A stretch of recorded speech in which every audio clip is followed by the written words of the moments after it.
We all feeling good for session number 3? Yes? Thumbs up? Woo! Thank you, I got a thumbs up at the back. I'm just trying to wake you up, really. I feed you full of sugar at this time to keep you going. Who tried one of the mini eclairs? Oh, so good. Okay, all good. We might have some people dripping in. Thank you for all coming back. Our next session is our energy transitions from rooftops to resilience. Now, this reminds us that the energy transition is far more than technology. Yes, we need innovation, but real change happens when we consider people, place, and opportunity together. Across Australia, solar and community energy projects are reshaping what access to power can look like. Reliable, affordable, and locally owned. They're not just supplying, they're creating new pathways for regional jobs, economic participation, and community empowerment. This conversation asks us to think beyond infrastructure and emissions alone, and instead explore how energy innovation can drive social equity, support local economies, and help deliver a just transition for all communities, not just the ones with the most resources or influence. Now, don't forget we have the Slido link. Please feel free to put your comments on there, anything that will help us next year, anything that you think is important for our audience to know. But before we do dive into the discussion, I'm going to bring our youth voices back, and we ask them this time, what is a successful transition to you? A successful energy transition means governments actively supporting and incentivizing people and businesses to adopt renewable energy. This could include subsidies for solar panel, green energy rebates, or investment in clean infrastructure. It matters because making the transition accessible and affordable will help us move faster towards a cleaner, healthier, and more sustainable future. Successful energy transition, to me, I guess a successful energy transition is one that brings everyone along. It's not just about switching to renewables from one day to the next. It's about making clean energy accessible and affordable to all, so people and communities can actually be part of the change. And this matters because energy touches everything we do. When we invest in renewables and use energy responsibly, we're building a fairer and more resilient future for looks like.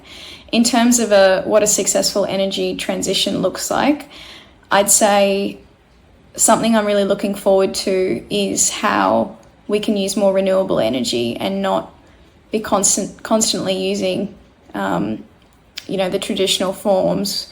I think especially with Australia's climate, Queensland's in particular, we seem to be experiencing mass extreme climates from cyclones, floods, storms, hail, and I'm curious to see how we can use these events as a way to, transition to sustainable energy when power lines are cut off, when we have a lot of water. Can we use this for, sustainable energy, hydro or something like that?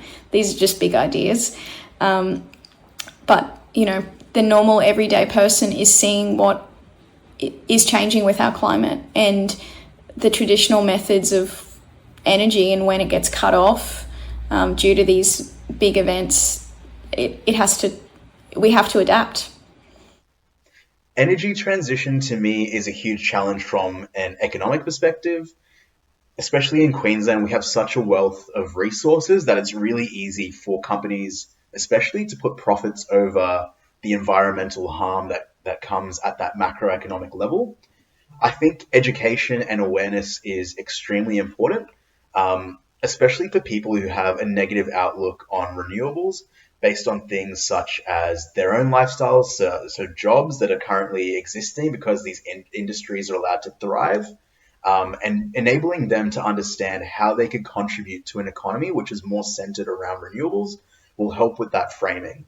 So I think that framing the transition and people's individual roles in that is super important to make them feel included in the journey and also motivate them to change the way that they think about things, whether it's their behaviors, their beliefs, in order to supplement and support that energy transition. A successful energy transition brings power back to the people. Instead of building monopolized energy infrastructure that only bring power to those in charge, we need distributed renewable energy grids that harvest water, wind and sun, or even hydrogen to be supplied to smaller communities. That way, we don't waste energy over large-scale energy infrastructure, which comes in itself with vulnerabilities, economically and logistically, for which we all pay the cost. Fantastic to hear some of the young voices as well. I think some really good points coming up there. I mean, some themes that hopefully we'll unpack a bit more today.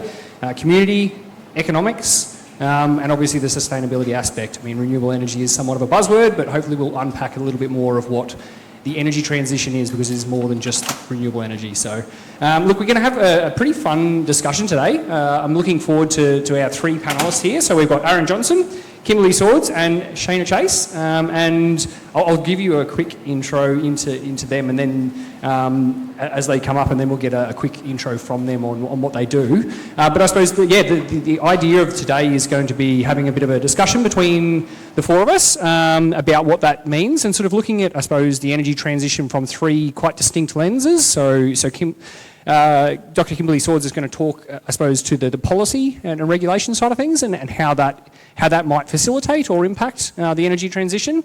And Aaron's going to be talking, obviously, a bit more to the people side of things, and how that can benefit communities, as well as, I suppose, the cities. And we're obviously in a city right now, but I think it's really important to think of all the people that may not be able to join.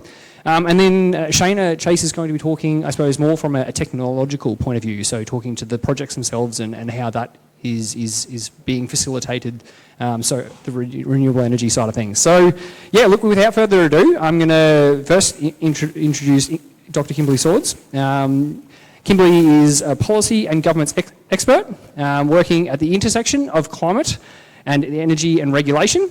She specialises in designing frameworks that support fair and effective energy transitions, ensuring policy keeps pace with the needs of communities. That's a very important point.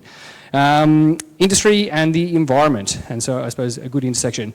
Kimberly works across government and the energy sector to shape practical solutions that enable sustainable future-ready systems. And Kimberly, you're on the board of a number of very important institutions, including our very own CS Energy. So I'm very keen to hear a bit more from, I suppose, a board and executive level lens. So, Dr. Kimberly. Thank you.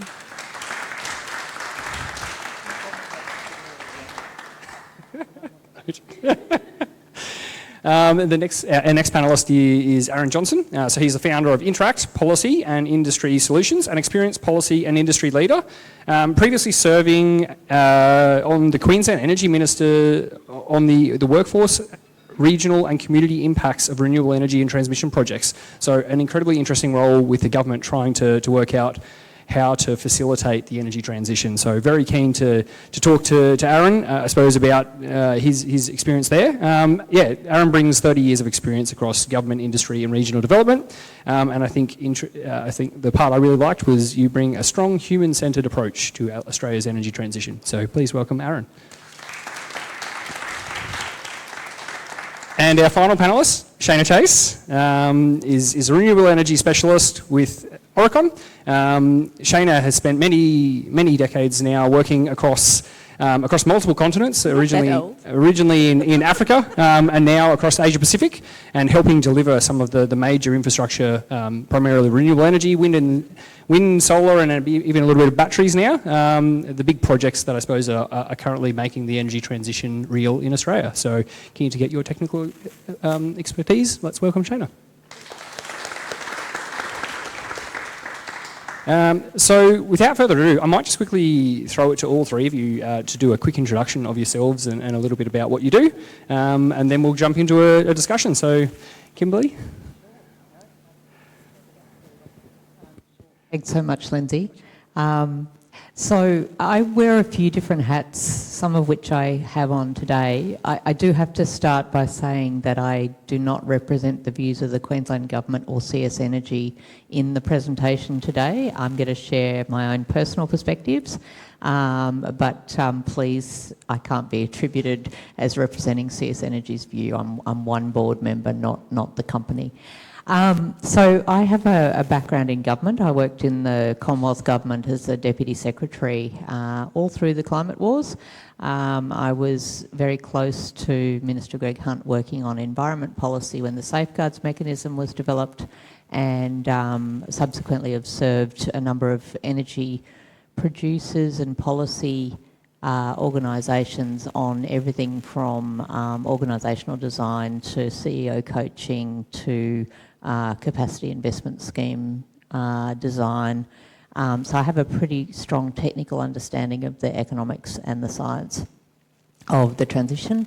And I currently serve on the CS Energy Board and also as chair of Southern Queensland Landscapes, which is working with landholders and farmers and, including the Western Downs Regional Council, who are going to be the renewable energies hub of Queensland, and are really, really excited about that. Thanks, Kimberly. Maybe over to you, Aaron. Yeah, thanks very much, Lindsay. So, Aaron Johnston, my name is. So, I've spent 30 years with government and industry bodies. I spent a lot of time with the cement and concrete industry, and in the skills area, economic development and manufacturing as well. So in the last 12 months, I've been in a role called the Queensland Renewable Energy Jobs Advocate. So it was a role set up as part of the Queensland Energy and Jobs Plan brought in by the previous government, looking at how the energy transition, what are the opportunities and barriers for jobs and economic development and First Nations communities associated with the renewable energy transition. So over the past 12 months, we spent about, we visited all parts of Queensland where this energy transition was happening, where the big infrastructure projects in wind and solar were occurring. And we looked at what are the opportunities and barriers and what are the issues for that, particularly for communities where there might be coal-fired power stations, what impact that has for the workers and businesses there. It was a very interesting role and really got to see some really great initiatives being undertaken from councils like Western Downs Regional Council and other councils trying to grapple with the energy transition.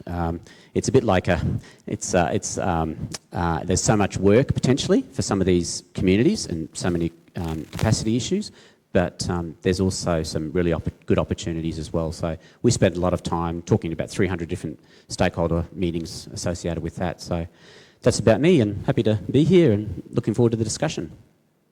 Thanks, Aaron. Over to you, Shana. Hi, I'm Shana Chase. I'm a project manager at Oricon. Just as Kimberly mentioned, I'm also not here representing Oricon in their view, so anything that I do say is a personal opinion based on my experience.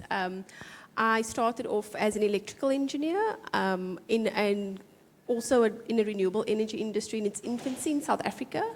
I started off in 2012, and in that stage, it was the first year of renewable energy in South Africa, and I was lucky enough to start my career in the technical due diligence space. So technical due diligence is looking at a project from an all of project risk lens. You look at technology risk, you look at commercial risk, you look at what needs to be done in order to mitigate that risk, in order to support the client, either acquire a project or develop a project or to gain a financial investment from lenders. So that provided me with this overall lens of what are all the risks that developers have to face to develop a renewable energy project, specifically in an industry that is traditionally non-renewables.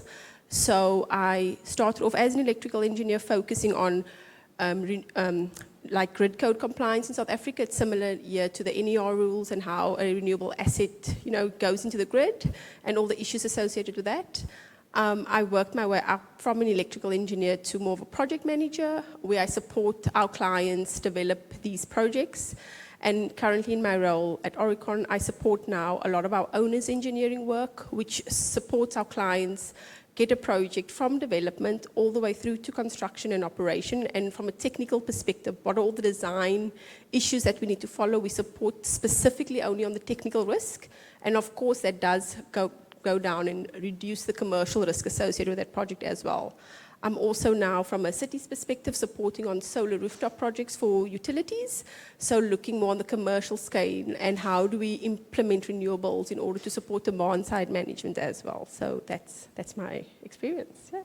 Amazing. Thanks, Shana. And what a panel. Very good. And also, big thanks to everybody in the audience too. Fantastic to see some smiling faces. I suppose, to be clear, we'll have a little bit of a discussion here about some of the key topics, but very keen to get questions at the end. So I think we've got probably 20 minutes, half an hour on that, and then, I think 15 minutes of questions. So please save them up. I'm looking forward to some zingers. So very good. Look, without further ado, I think the big question is, what is the energy transition? I think just to set the scene, it's maybe I don't even need to say this, but it's a topic of hot debate.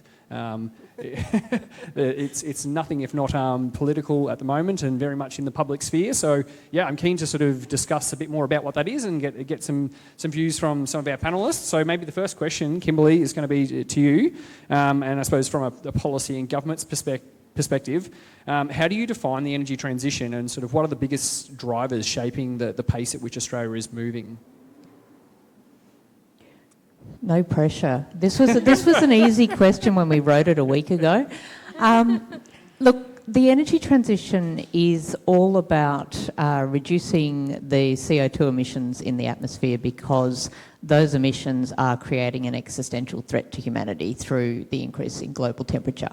And so the interesting thing that I always find as a biologist, mainly working with economists, is you get to have these conversations where people talk about the economically rational ways in which things should be done. And I sort of look at them and I say, that's great.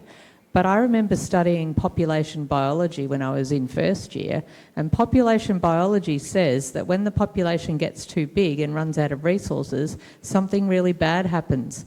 So, like, we're still going like this, and the driver for the energy transition ultimately is the risk, in fact, the scientific certainty that something bad is going to happen unless we act really quite quickly. And so, from a policy perspective, then, you can break down the economy, and I won't give the whole 2-hour version, but you can break down the economy into a number of sectors based on what kind of emissions they produce, and all of those things have been topics of the sessions that you're running here. So from a power and electricity and energy system perspective, one of the most important features of the energy transition is moving from fossil fuel generated energy to renewable energy and electrifying everything. And so one of the reasons why it's even more controversial than anyone thought, or more difficult than anyone thought from a transmission and generation point of view, is not only are we retiring all of the coal and gas-fired power stations, but we are also at least doubling the use of electricity. And so from a technical perspective, it's very, very complicated, which is why my wonderful friends, the engineers here, are here. I've now forgotten the second half of the question, but that was a good start, I think. Yeah, I think you've nailed a big part of that. We can definitely unpack it more as we go, so thank you, Kimberly. I might throw to Shana, actually. I think that's a very good segue, the technical side of things. So I suppose from your work on solar and wind projects, what does the transition look like on the ground? And I suppose what are the most significant technical or commercial challenges that developers face today? So from a technical perspective, the transition looks like trying to obviously go away from traditional coal and thermal generation to a more diversified energy mix. It's looking at newer technologies and trying to create a profile that can match load, that can support that. And as some of us may know, peaking generation like solar, when it's dependent on the weather, and how do we create a baseload type structure from these sources, and how do we complement thermal or baseload power with these more peaking plants? And the transition looks like getting the optimum balance and mix within the grid in order to support our growing energy needs. How easy is that, Shana? Oh, it's not easy at all.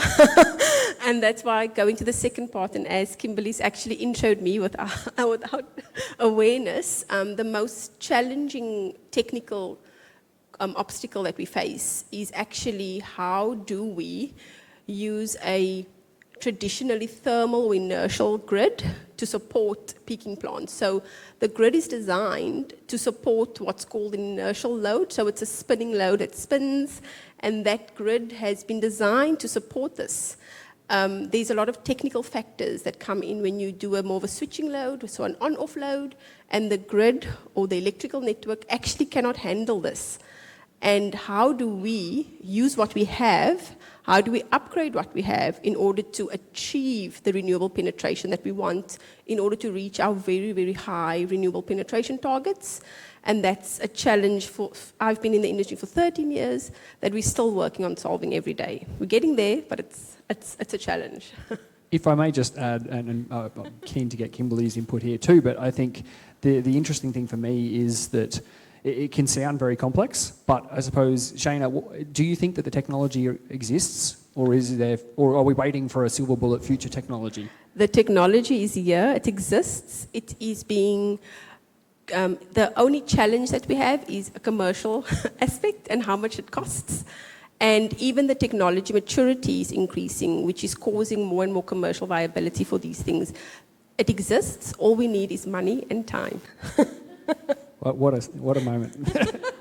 Look, I was just going to share, I've worked with a lot of people coming into the sector, and one of the aha moments for people coming into the sector is the realisation that the giant batteries don't work like the Duracell batteries that you buy at the supermarket. And so you don't buy them and then use them up. You actually charge them each day and they only last for a certain period of time. So people often come into the sector going, oh, we'll just buy lots of batteries and we'll put them out the back until we need them. And it's like, it doesn't quite work like that. And that's one of the big ahas for people who aren't in the sector. I know lots of you are. But maybe in terms of the other technical challenges, the cost is a huge issue. The way in which the energy market prices electricity is tremendously problematic. And from the perspective of an owner of some legacy assets that have still got a useful life ahead of them of perhaps a decade, perhaps more, depending on who you listen to, they're ageing assets, they're very, very expensive to run, and you lose money running them in the middle of the day when all the solar panels are discharging their electricity. So it actually costs us every day that we run the coal-fired power stations from about 9:30 in the morning until about 5 o'clock in the evening. We lose money every day that we have them running. And so the sort of some of the commentary that there has been over the weekend and into this week around the value of the assets that we have already, running those assets is not a cost-free enterprise. It's incredibly expensive, and you've got this sort of 3 or 4 year cycle of upgrading them that has to be done so that they can run safely. So you may have seen in the news that CS just finished an upgrade of C3, which is one of our 5 plants, and it's cost us $80 million and it's been turned off for 3 months. So the economics of the coal-fired power stations is immense, and so as they age, it's kind of like having a really old car. It breaks down more often, it's expensive to fix, and if you're also losing money driving it in the middle of the day, it gets a bit tricky. So I'm really glad you bring that up. That was going to be one of my points to pull in later. I suppose I just wouldn't mind expanding on that a little more and getting a view from a few other people on the panel here about this. It's obviously been a fairly big announcement, I suppose, with the new Queensland government that we have sort of pivoted a bit away from a strong push in renewables and sort of are backing a life extension for coal assets and also, I suppose, gas. And I suppose there is obviously some very serious technological and economic aspects or elements to doing that. I won't go into whether it's the right or wrong solution, as there's probably many opinions, but I'm really keen to sort of get a quick lens, maybe quickly from you, Kimberly, on the policy and regulation side, but then also throw to Andrew to hear a bit more about how that impacts the community side of things as well. Look, I, as I said, I can't speak for the Queensland Government, but I can sort of quote and note what the Treasurer has said on the topic of net zero. The Queensland Government is not moving away from net zero as an ambition, pending whatever happens after the national decisions this week. But what they have said is that they need the coal-fired assets to operate efficiently, and that's why they have the energy maintenance guarantee. They need the capital projects to be delivered efficiently, which is why they're putting some pressure on the structure of the capital project, because you had given capital project delivery to 5 or 6 different government-owned corporations, none of whom had particular expertise and history in delivering them. But also the other thing that you'd seen was that the only thing that was happening in Australia that was on track was retirement of coal-fired power stations, and so the brownout blackout risk has been real. So there's a lot more complexity than your perspective on net zero in what's happening in the energy system in Queensland. But I think that the key drivers are bringing in private capital to the extent possible, using the assets that we have in the most cost-effective way for as long as possible so that the lights stay on in Queensland. Some very important drivers. Aaron, I'm just curious from your point of view, how do these decisions impact some of the local, regional and obviously city-based communities? Yeah, so there's some big challenges and there's some big opportunities. So in terms of the challenges, we're talking about workers at a coal-fired power station, for example, and their local communities and all the businesses that support that operation. So if you think of a town like Biloela, for example, Biloela has the Callide power stations there. It's an economy which has probably not a lot of diversity. Has some meatworks, has some other some agriculture, but a lot of the town is very much reliant on that coal-fired power station.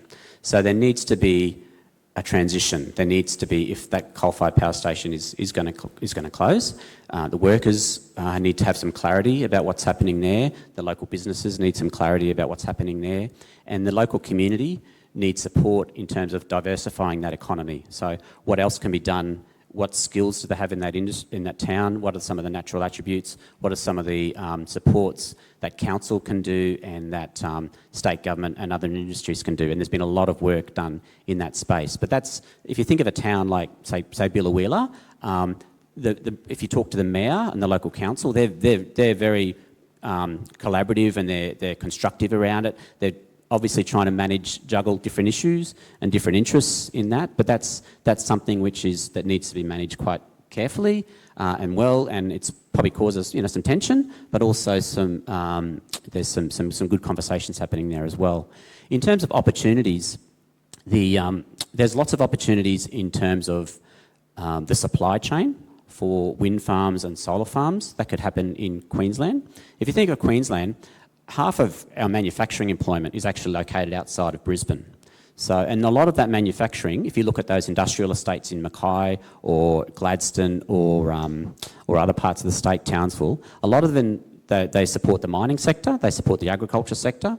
So one of my roles, one of my things which I was involved with was how do you get those local supply chains to get more involved with renewable projects, because there's lots of opportunities there.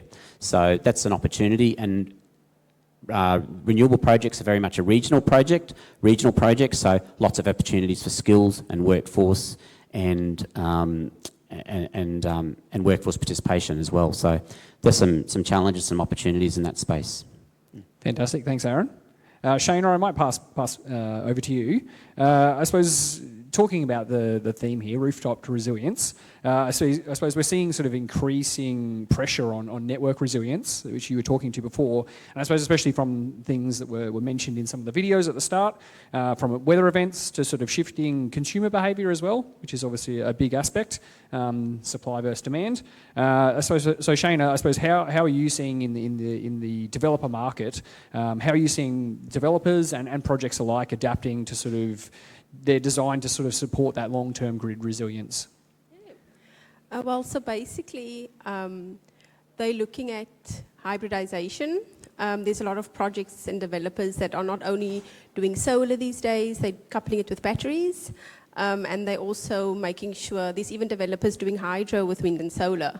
So it's trying to form a more reliable generation source in order to get through the more transient issues that could exist from climate change and issues associated with network resilience. Long-term battery storage is also very, very popular. It's starting to become more of a technological and commercially viable option. We now just do battery projects by themselves that do what's called a grid forming process. So there's a big uptake on that in the market at the moment. The issue with that has always been cost compared to, again, an inertial load, which is a thermal generator, and how that might support grid stability. These long-term batteries are becoming more commercially viable. There's also a bit of an uptake of new technologies in terms of the DC base coupled space. So that means you take the battery, and please do this if I'm becoming too technical. You take the battery and you connect it to the DC side, and that actually reduces the amount of equipment you need in the farm, because all of the solar assets that's coupled with it, they use the same equipment. So this is a newer technology that's coming through that's also going to become more commercially viable. So we're looking in future up to 8 hours of battery storage that could be available. And that can support load shifting. So obviously when your load is high in the evening and you don't have your solar generation, you use that storage. And also DC batteries are fast switching, so you can support with voltage control, which supports keeping the grid alive when there's transient events. So when there's a cloud cover for solar, and when the wind stops blowing, you have the battery come in and support it. And because we're getting bigger and bigger, we're becoming more and more resilient to those issues. Yeah. Thanks, Shana. I think maybe just for the audience, in case you aren't energy background, like obviously all of us are a little bit enthusiastic about it, one of the key aspects here is what's called the daily duck curve. Look that one up when you get back. And that is basically just that there is changes in demand throughout the day. So obviously when we wake up in the morning, we all want to cook breakfast or do our things. And then when we get home at night, that's when we're doing lots of stuff. So there's lots of demand on the network in the morning and especially at night. And I suppose that doesn't work very well for traditional power stations and stuff that have, have to change their supply load. You get a huge. You have to build a network and a generation capacity to meet the maximum demand, which obviously has significant cost impacts. If you have the hottest day and everyone's running their air conditioner, you have to build a network and a generation portfolio that can meet that demand, and that comes at a very significant cost. And I think it's worth just noting that I suppose no one in this room probably likes losing power. So I think another paradigm is the consumer side of things. We want power when we want it, and always, never go without. And I suppose that has a very real, a very tangible impact on the cost of our electricity. Our own demands. Look, I wanted to jump back to Aaron, just to go back to the workforce and skills side of things again. Obviously, you were talking about the barriers and the opportunities for these regional communities. I suppose I'm keen for you to sort of maybe go into a little bit more what sort of opportunities these communities can have, and then sort of, I suppose, maybe moving more into what we can do to incentivise these communities or support these communities in getting involved. And I might throw to Kimberly afterwards to give some policy thoughts on that. Yeah, sure. You're sure, Lindsay. So I think there's basically the renewable projects in Queensland. It's around Clean Energy Council. Their most recent report was about $10 billion worth of projects for wind and solar projects happening in Queensland currently in the pipeline. And that's roughly the equivalent to the main roads budget for Queensland Transport and Main Roads, but we haven't had that sort of budget. It's sort of increased significantly in the last few years. So there's real opportunities there with the supply chain for those projects, particularly, and the projects are spread right throughout Queensland. So if there's ways that we can get work with companies and developers to use local suppliers, so local fabricators, local metal fabricators, local civil contractors, local services, consulting services, that all benefits the town. So whilst there's obviously needs to be project management issues and around making sure the projects are delivered on time and on budget, if we can build up that local capability and that local industry, hopefully it's good for the project, it's good for the towns, it's good for that social licence as well for those projects. And developers are increasingly seeing this as important. So previously developers might, they might sponsor the local football team with football jerseys and they might do things like that. Whereas what local communities are saying, well, no, can we have something more tangible, something more longer term? So can we involve local industries? Can we see to try to get that longer term benefit out of the projects? Because once the project's built, once the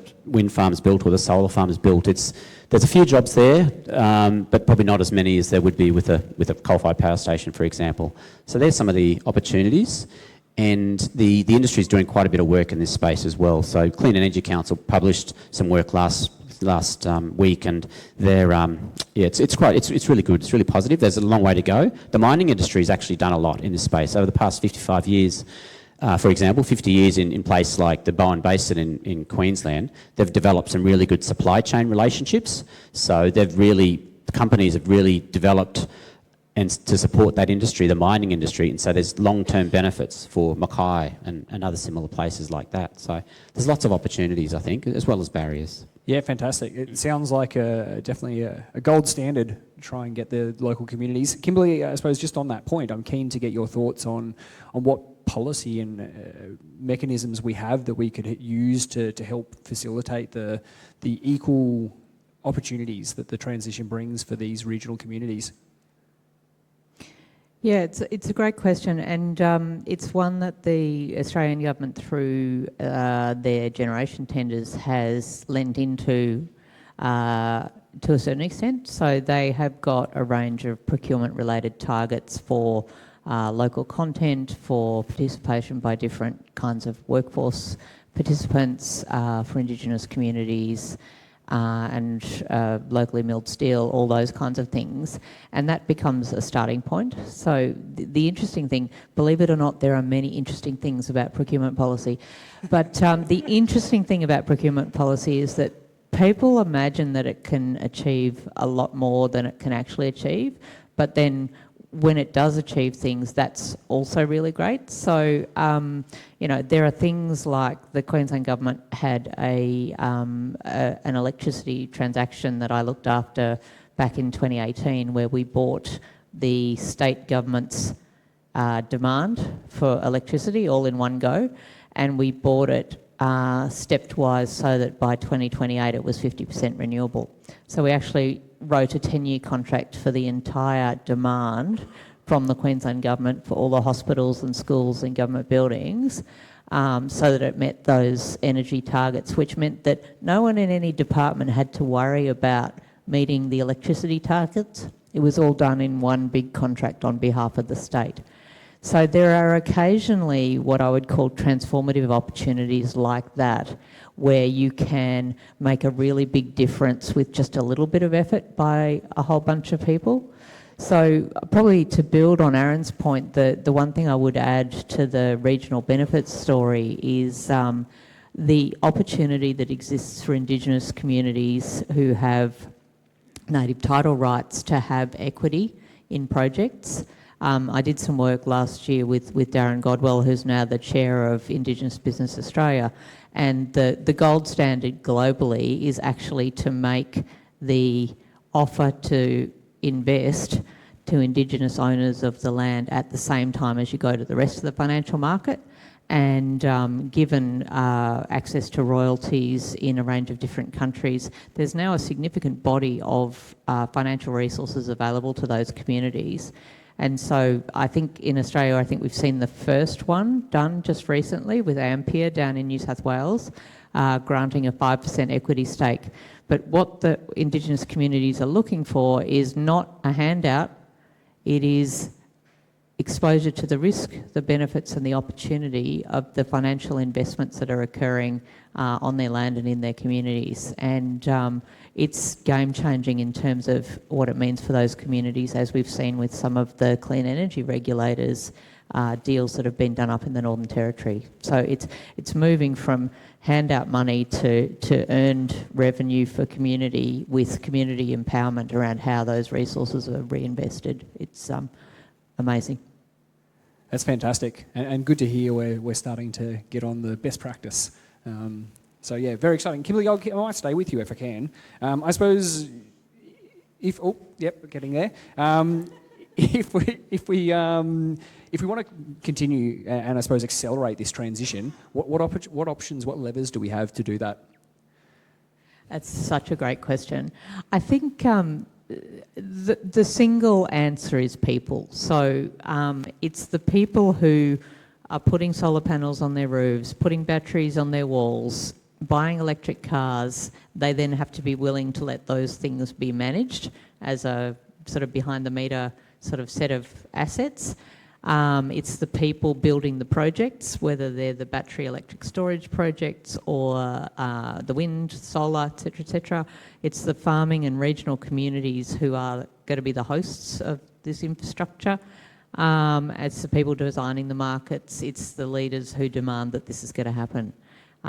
So just to quote one of my colleagues who works in risk management, it kind of doesn't matter whether you believe in the energy transition or not.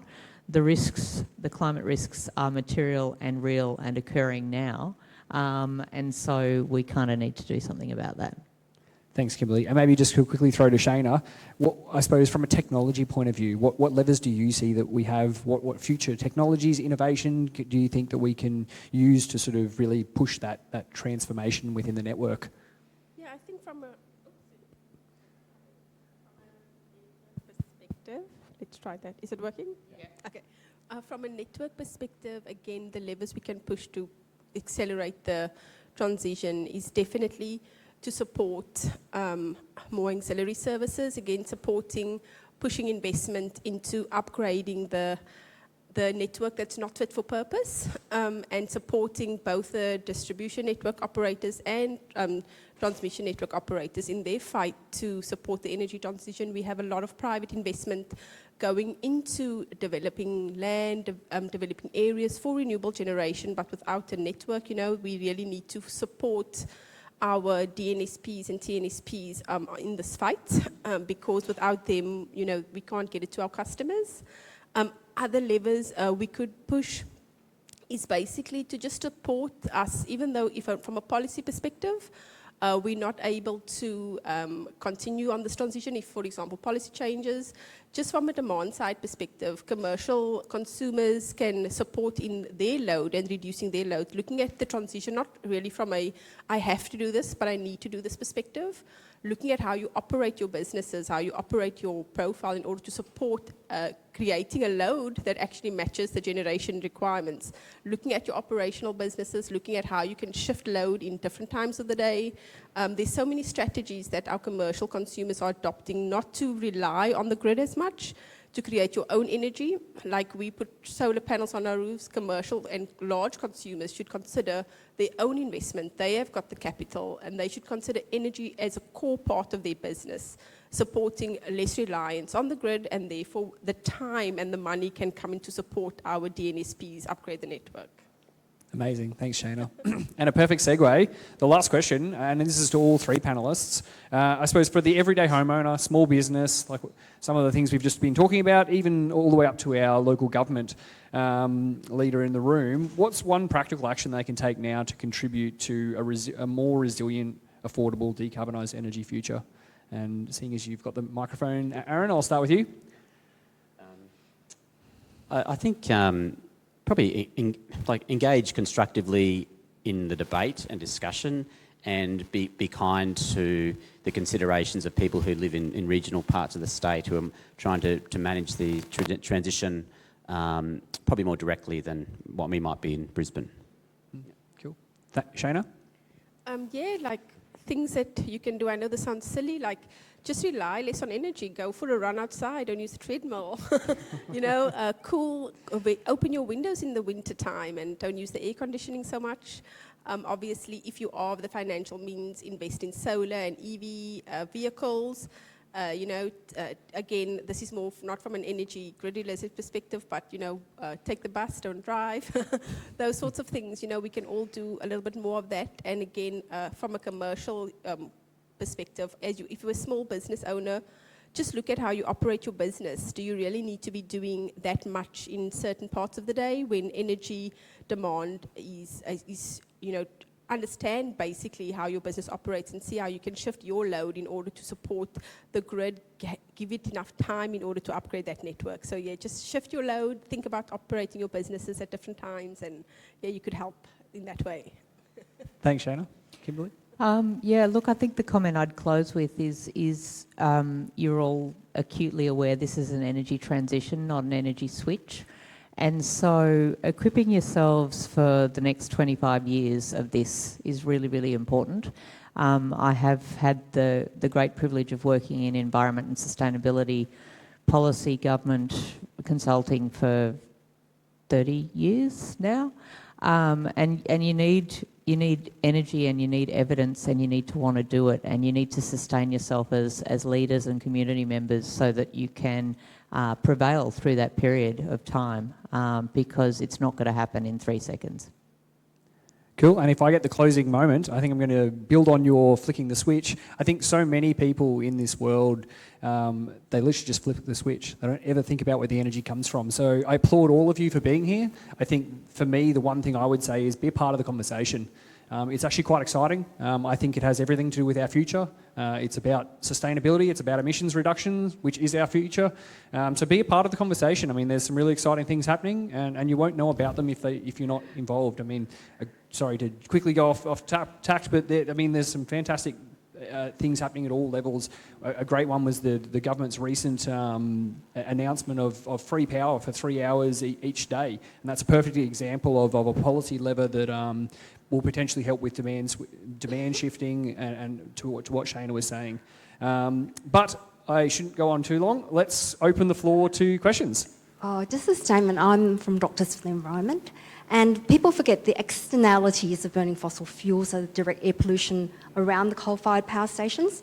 If like New South Wales, because New South Wales has very poor regulations for the aerosols, which is nitrous dioxide, sulfur dioxide, volatile organic compounds, and the microparticulate matter. And we have studies from New South Wales that track this and show that it increases the risk of heart attacks, strokes, asthma, diabetes, type 2 diabetes, and premature births around that area. So really, the transition also cleans up the air, and that's more immediate, not just the heat waves. And also, the other thing is we never talk about drawing down energy use, because really we're expanding fossil fuels and the renewables at the same time, and all the stuff about AI. And the third thing is I live probably in the most conservative electorate in New South Wales, and we have the highest penetration for solar panels, the greatest number of EVs, and an increase in canopy cover. So you can actually do stuff if the community is actually motivated in the local area, despite your government. Yeah.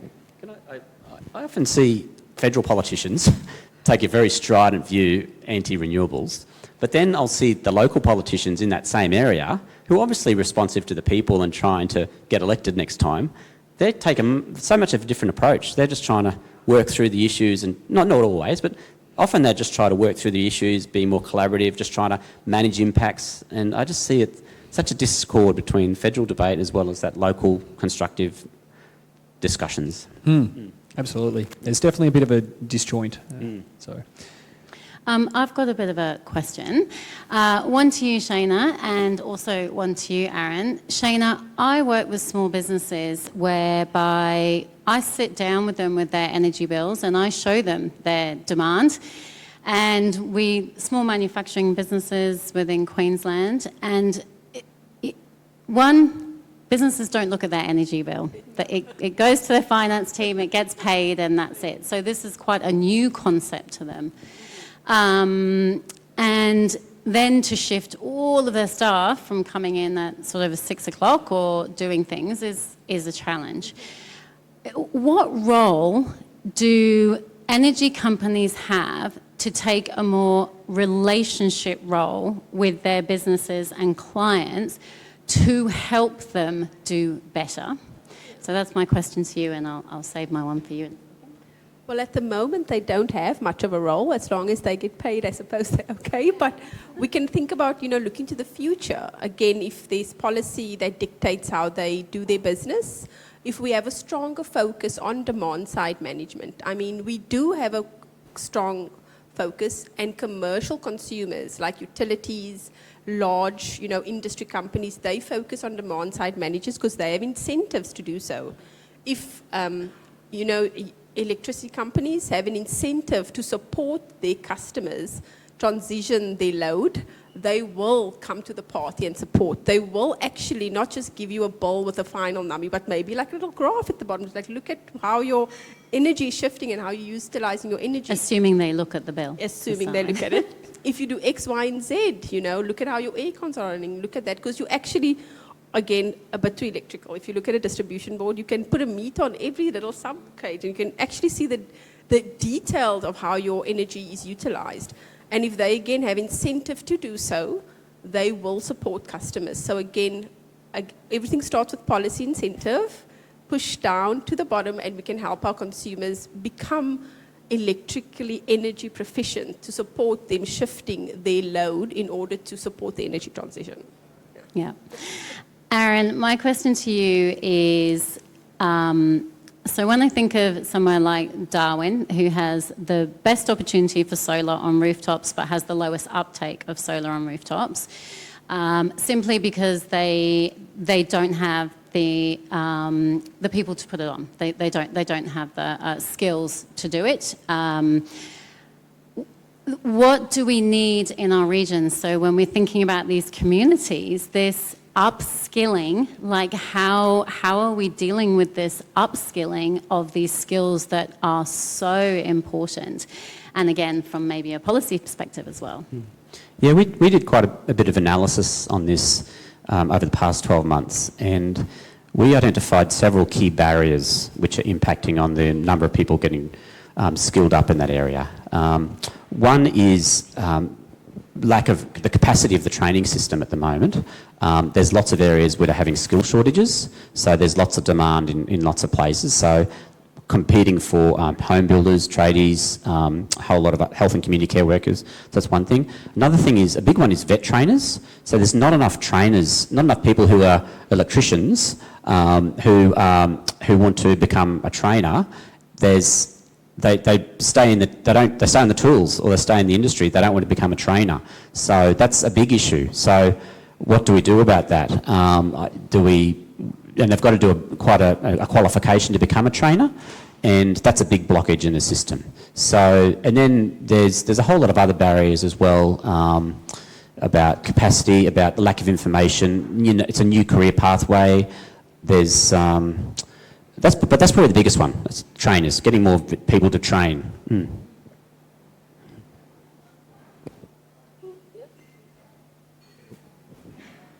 I'm sure it's working. Oh, great. I've got a question for you three or four at the panel. So we are talking about, batteries, solar panels, so big infrastructures that require a lot of energy to dig that up from the ground. And we know that lithium is actually limited on Earth, and that not everybody in the world will be able to have a lithium battery to support their need in electricity. And as you mentioned, Kimberly, that we are transitioning towards renewable. but the lifetime of a battery is probably 10 to 15 years. A solar panel maybe up to 25 years at the moment. So what's going to happen in 40 years when we won't have the possibility to dig up new minerals to build new batteries? Is there a plan at the governmental level that you might be aware of? Such a great question. If only there was a plan. There's not a single unified global plan, but I guess what there is human ingenuity and the opportunity that we have to foresee those problems before they actually arrive, and to understand them and respond to them. So I think I'll pass to my more erudite scientific and engineeringly trained colleagues for the rest of the question. But yeah, you're absolutely right. At some point, we need to reduce energy use. We need to use different forms of energy. We need to do it much more efficiently. And if the emerging technologies follow the sort of cost curves that solar have followed over the last 25 years, I'm pretty confident that we'll work it out. So the government has a duty to plan decommissioning and repowering. So one of the things that in the renewable sector that can be done is repowering strategies.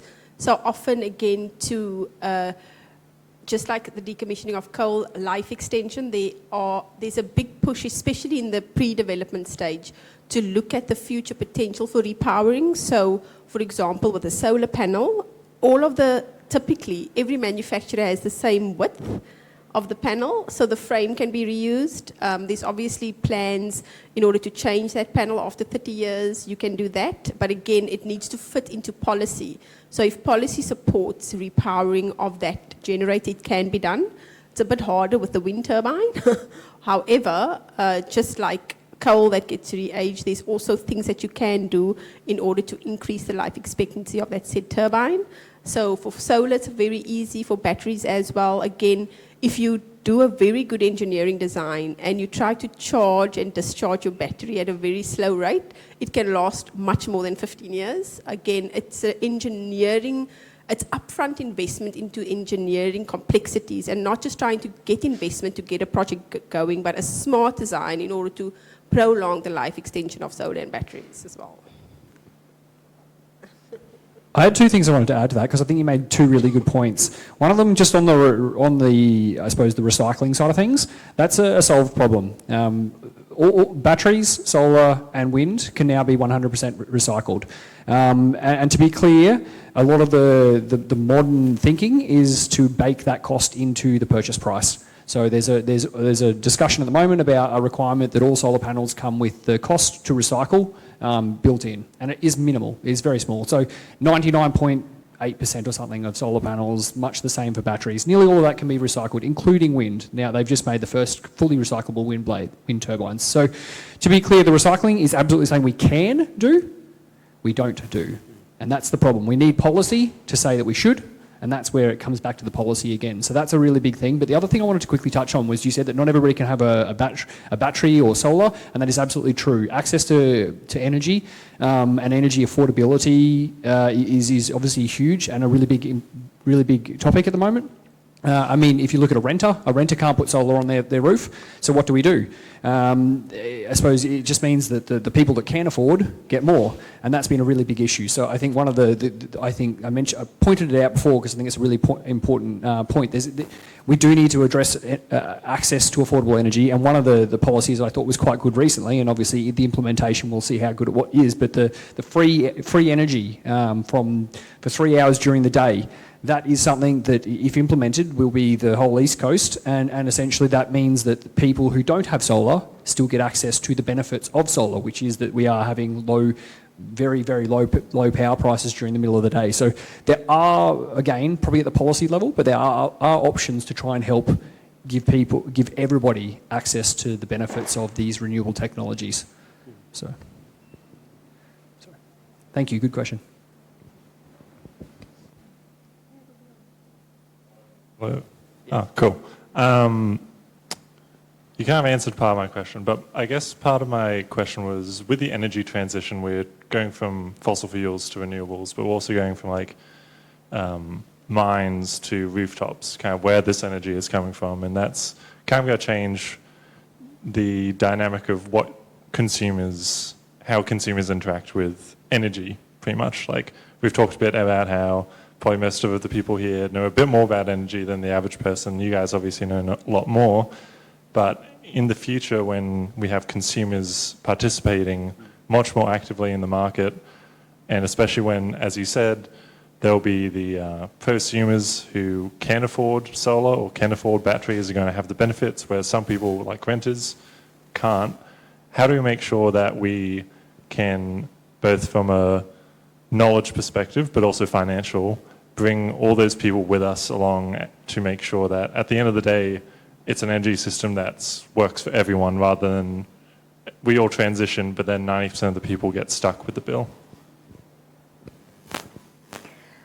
Yeah, it's a great question, and I think there's a number of areas of innovation in terms of products and services that are coming for consumers to participate in that are going to help. The emergence of community batteries is one, and at the moment, you know, the rules aren't written, the tech exists, at least in theory, but how it gets owned and deployed is still up for debate and discussion.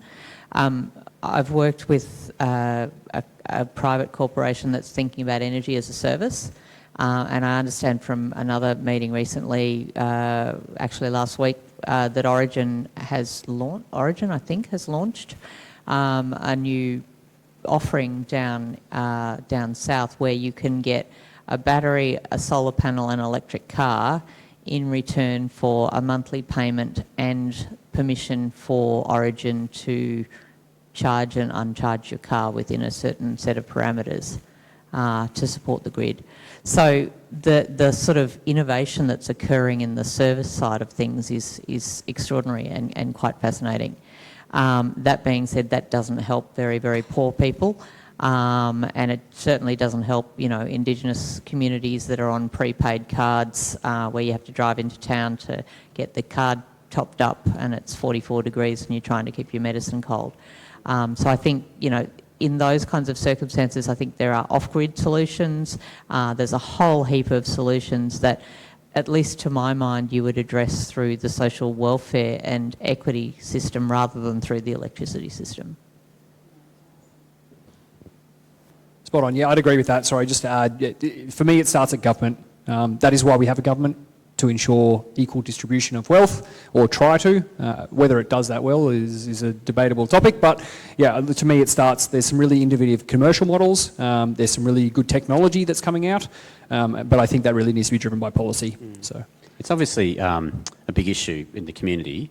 You know, the opposition's new energy policy, it's affordability is the number one objective. You know, so that's obviously, it's so important. So, and reliability as well. So reliability, particularly in regional areas, is another big issue as well we need to take into account.